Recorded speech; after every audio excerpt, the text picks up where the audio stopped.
So let's play Monday.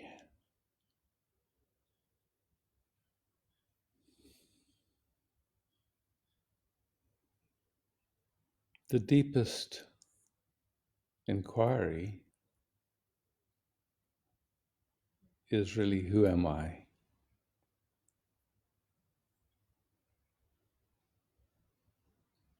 So we're here, and let's play for a moment and explore together.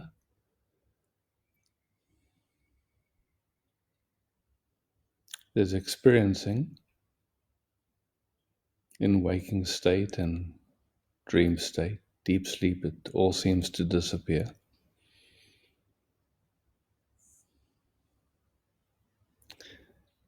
And that experiencing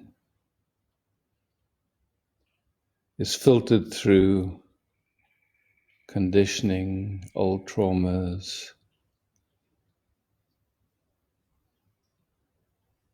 So the question is, are we our conditioning, or are we our experiencing?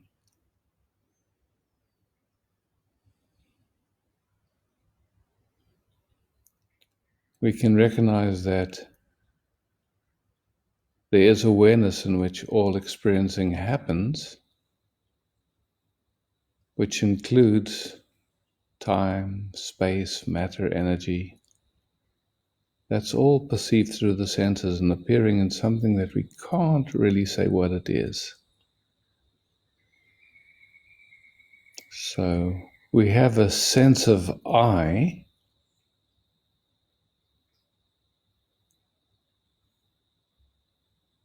that also is a result of how we were treated as in the growing up process, the culture we grew up in,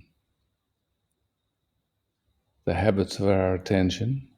Are we that sense of I? And tied to all of this is that sense of doership. So we speak, I'm breathing, and yet if we stop for a moment, we can see breathing is happening. We say I'm thinking, but same thing. If you just try to stop for a few minutes, you'll see thinking just happens.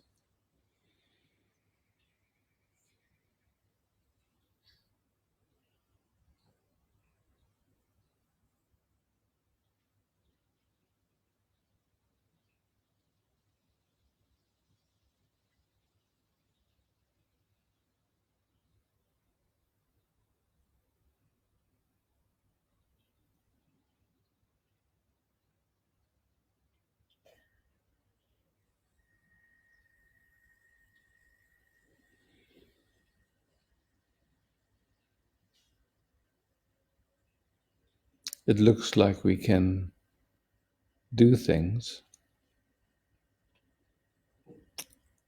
but in exploring that sense of I, we can see that every night when deep sleep happens, it's gone.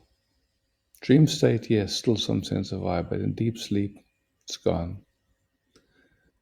So what is that sense of I? If our mind is quiet, and when I'm talking about mind, I'm just speaking about thoughts. Some of you may have experienced that there's just a vast spaciousness with no, just presence. There's no sense of personal I. And that personal I, does it exist without memory? And how accurate is memory? Is our memories? I like to joke, I say whenever we tell our story, it's different every time. And so the past just isn't what it used to be. That truly we don't know what's happening in this moment. We can't describe it, but yet we think our memories are real and that they... And without that,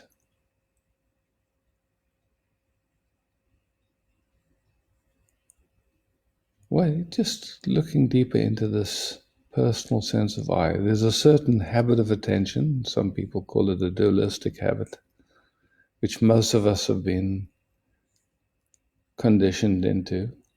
And language does conditions that too, in turning everything into nouns, where in fact everything is a verb. It's all, trees are changing every moment, so it's more like treeing, and people, we think we know someone, but then we lose the capacity of really being present to what's in front of us. And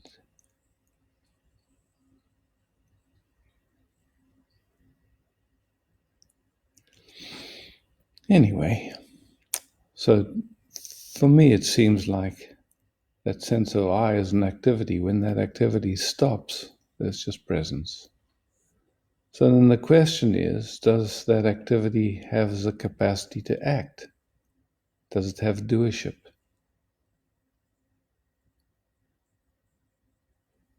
Interestingly enough,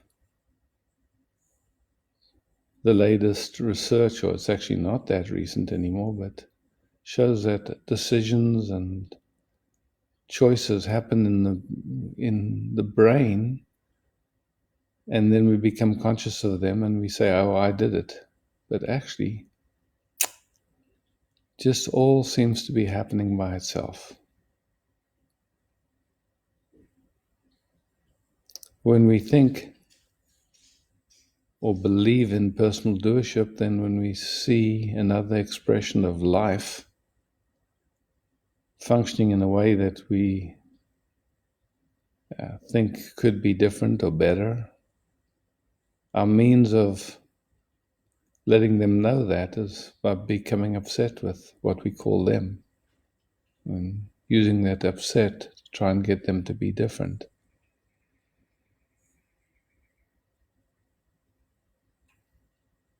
When life is acting automatically and unconsciously, how much choice is there? And when there's a projection of choice onto that, then an upset happens in us. We think they have a choice, and then we don't have a choice to be upset, but to be upset. So, wishing you all peace, love, and yeah,